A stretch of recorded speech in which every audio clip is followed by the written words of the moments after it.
All right, joining me now here on the Matthew Filipowicz Show is Toshio Meronek. Toshio is an independent journalist whose work has been seen in The Nation magazine, Al Jazeera, and Truth Out, all of which you can find at toshiomeronek.com. You can also follow him on Twitter at @tmeronek. Toshio, thank you so much for being on the show.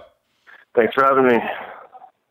All right, so Toshio, you recently wrote a really interesting piece for Truth Out on the privatization of public housing that's going on in San Francisco. Tell us all about it.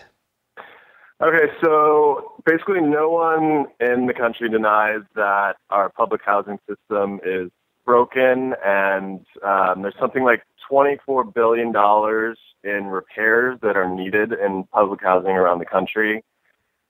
So HUD, the Housing and Urban, the Department of Housing and Urban Development. Yeah. Has come up with this scheme. It's called RAD, and that stands for Rental Assistance Demonstration. And what this program will do is it'll partially sell off our public housing to nonprofits as well as private corporations in exchange for promises by these nonprofits and private corporations that they will commit to updating and renovating these dilapidated buildings. And the problem that people are starting to raise with this program is, well, there are a few. One is decentralization. One is the bigger problem is eventually what will happen when all of these buildings are privatized in 40 years after these contracts with HUD run out. Will these buildings continue to be used for low-income housing at all? Yeah, because you wrote that in the piece, they only have to renew these contracts once, and the contracts are about 15 to 20 years. So theoretically, at the end of around 30 to 40 years, theoretically, these developers can say, oh, okay, these things, we're no longer going to be public housing. We're going to make these market level units, and theoretically price all the people who are in public housing out of these places. Correct? Exactly, yeah. And I mean, in places like San Francisco, this could be hugely lucrative for developers. I'm speaking to you from SF right now, and the average one-bedroom apartment market rate is going for $3,500 a month. Wow. So, at the end of those 40 years, assuming that San Francisco's prices stay high, and they've never dropped more than 10% even during the Great Recession. So,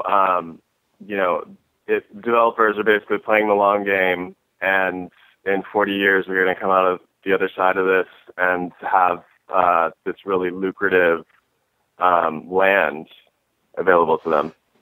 Well, what's crazy is that why is this even necessary? It's just so dumb. Where it's like the fact that they have to somehow have this as this like little incentive to these companies. Like, why not just actually have a contract to maintain these things? I mean, isn't that like, that seems like something, those are jobs, and there's a lot of jobs that are needed in this country. There's a lot of people who are unemployed, or people who are underemployed. Why not just have good jobs maintaining public housing and actually have it be actually be run by the government, instead of having to have some private corporation come in and make a buck off of it? Why not just have this be some type of a public service? This seems really, really stupid, in my opinion.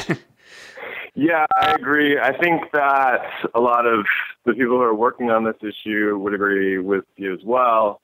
I mean, obviously, we have a history in this country of major infrastructure projects like the highways. Public housing is another, where we were able to put people in this country to work building these big projects, and we got something really good out of it in the end.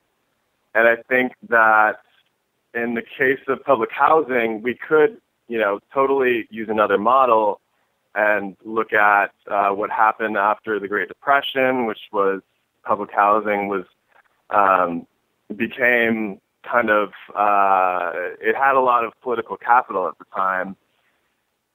So you had presidents like FDR calling for more public housing and calling for people to have housing regardless of their level of income, to today where it seems to be really hard to get Congress to commit to